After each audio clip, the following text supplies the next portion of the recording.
Hi everyone, Danae Z here, Friday, June the 4th, so day 4 for me. And again, always thank you to those beautiful beings that took the time out of their day to listen to my story, to hold space for me, and to send the love and compassion that was sent, because I felt it and it's greatly appreciated. Thank you. Just thank you. All right, so I, kind of woke up this morning and it's like, okay, what do I talk about? And what do I talk about? And what do I learn? And I do a lot of what I do with my intuition. And one of the things that I'd like to share today is what I learned about myself and how what those next steps are around that. And I'm also going to talk a little bit about when smoking anything around my mom became normal, because I think that was, for me, was kind of a big thing.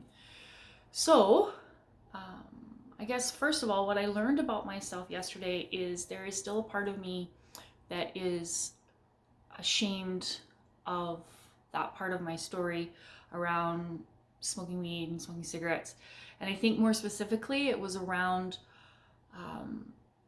my idea of a mother. And please know that this is my story and my journey and my thoughts, and everybody is on their own journey and everybody walks their own path. So the only one that I can speak to and of is of my journey. So this is my journey, my story, and know that I honor everybody is different, and everybody walks their path in their own way, shape, and form. And wherever you are and whoever you are, I will honor you and hold space for you on your path. So the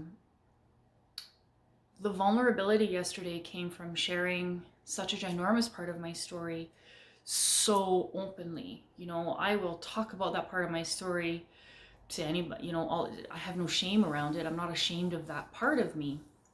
I wouldn't be where I am if I hadn't walked the path that I did. But the vulnerability came from, like, oh my goodness, this is out there. Like, this is like the biggest audience I've ever put it out to, regardless of how many views it gets or how many anything. This is out there. This is like Instagram, Facebook, YouTube. It's out there. And that was a little scary. And the other thing that I became aware of is there is still a part of me that is ashamed of the fact that I was a stoner and a smoker. Smoker, not so much. It used to be really acceptable, right? Like, most of my family smoked, most of my friends smoked, and then now it's kind of the other way around. Now it's being a non-smoker is more the normal. But anyways, there's a part of me that isn't proud of the fact that I smoked weed and was a mom. I mean, like, I literally would plan my day. I would get up, at 5:30 in the morning so that I could get high before my kids got up. I would plan play dates around when I could, scratch that itch. And I'm embarrassed about that. Like, I'm not proud of that at all. And if my kids ever see this, guys, I'm so sorry, and I love you so much. And if I could do it again, I would do it different. But that's where that shame comes in. And that shows me that I get to forgive myself for that. And it took me, a long time to expand forgiveness to include myself. So I really learned about forgiveness. It's probably about 19 years old. So I left home really early. I left home at 15. I went and lived with my stepdad, and that didn't last very long. There was a situation where he was placing his hands on my body where they didn't belong, and I was not okay with that, so I didn't stay there. And that was a really pivotal moment. It was a pivotal moment. And going through that process, I learned, or I got to apply forgiveness. So when I was, that happened when I was quite young, or I was 15 years old. And, the whole thing from start to finish, I was just over 16 when it was all said and done. And when I was 19 years old, I was living back at home with my mom and her husband at the time, and we moved to they moved to a little community in BC, and I went there, and I brought my boyfriend at the time, and I met this really interesting lady. Her name is Daphne, and she talked a lot about happiness and joy and forgiveness, and for some reason it really resonated with me. And I don't know where this came from. It was just this internal knowing. It was this internal knowing that, you know, like I didn't grow up. This is a little footnote in there. I didn't grow up religious. Never went. The only time I went to church was when I was with my birth father's mom, and you know, my mom and dad split up when I was 5, so yeah, didn't go to church. Didn't have any sort of teachings around anything. So I found it really interesting that I developed this belief. I don't know where it came from. I don't know. It was just there. And it was that our souls are eternal. Okay, our souls are eternal. And it is our soul's purpose to become guilt-free. And anytime another soul inflicts any kind of pain upon me, that's like, you know, at some point in my soul's lifetime, and I don't believe that our souls ever die, so that's where that comes from. So at some point in my soul's lifetime, I inflicted that same type of pain upon another soul. And I know some of you guys are out there going, well, yeah, that's karma, and that's the way it is. Great, and it is. But at 19 years old, I didn't have any awareness around that. This was just something that I came to believe that was true for me.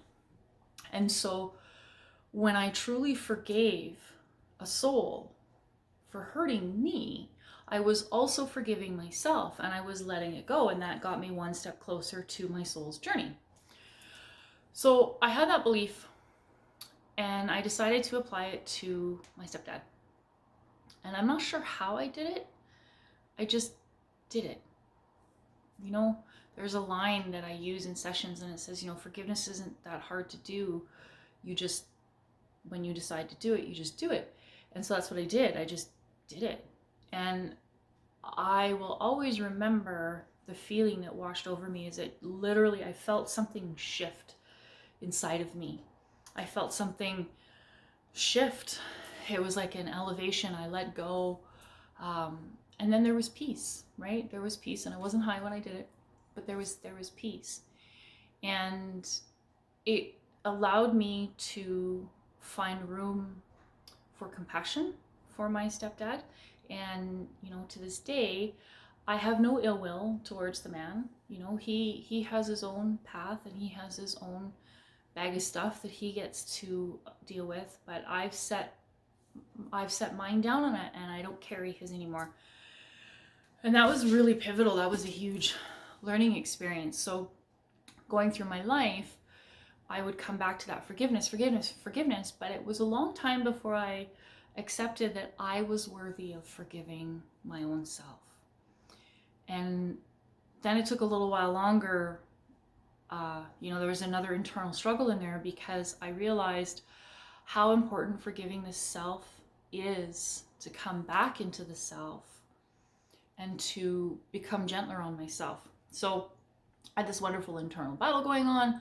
I didn't think I was worthy of forgiveness, and then I would beat myself up because I didn't forgive myself. It was just, you know, it was really weird in there. But forgiving myself is really easy now. It's really easy. And one of the things that helped me move into that space of ease with forgiveness is I would think of myself, or I would think of one of my kids, you know, when they were really little, and if they were having a hard time with something, how I would treat them, how I would talk to them, and the space that I would have for them. And I went, well, if I can do it for them, why can't I do it for me? And I would even see myself as a little girl, right? As a little 3-year-old or 4-year-old or 5-year-old. And it was okay. So that part of me that isn't proud of the path that I took, even though I wouldn't trade the path that I took, because I am where I am because of that path, there's still a little bit of shame in there, a little bit of guilt. And I give myself permission to forgive myself for that, because because it helped shape me into who I am, and I really like who I am now. And I just forgive myself, forgive.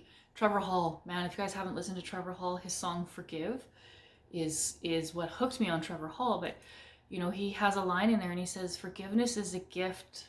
Forgiveness is a gift, so give yourself that gift from time to time and let your greatest mistakes become your most precious moments, or something along those lines. I can't remember at the moment, but yeah, so I get to set that down, and that's really special. That's really, really powerful for me. So that's what I learned yesterday.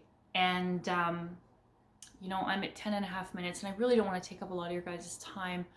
Not only that, but I have like the whole month of June to do this, so like I don't want to run out of things to talk about. I don't think I could. Anyways, I think what I'll do is I will end this here, and I'd like to open it up, right? I'd like to open this up. Let's create a conversation. Let's create some dialogue and some community. I went to the gym today, and I didn't want to go to the gym today. It's been a really interesting week for me. I've pushed myself outside so many comfort zones. It's like, and I went, and I was sharing that with the instructor. And, I wasn't the only one who didn't want to go to the gym today, but we showed up anyway. And she made a statement. She said, all you need to do is show up. And I really like that. And it's like, that's right. All I need to do is show up. So let's show up, right? How can I show up for you? Do you guys have any questions? Do you have any comments? Is there anything you'd like me to talk about? Is there anything that I've talked about so far that you're curious about and want to know more? Comment below or send me a message, right? You guys can shoot me an email, direct message me. You go to my website, all my contact information is there. So on that note, have a wonderful, wonderful weekend, everyone. And I will see you guys tomorrow. Love you all so much. Bye.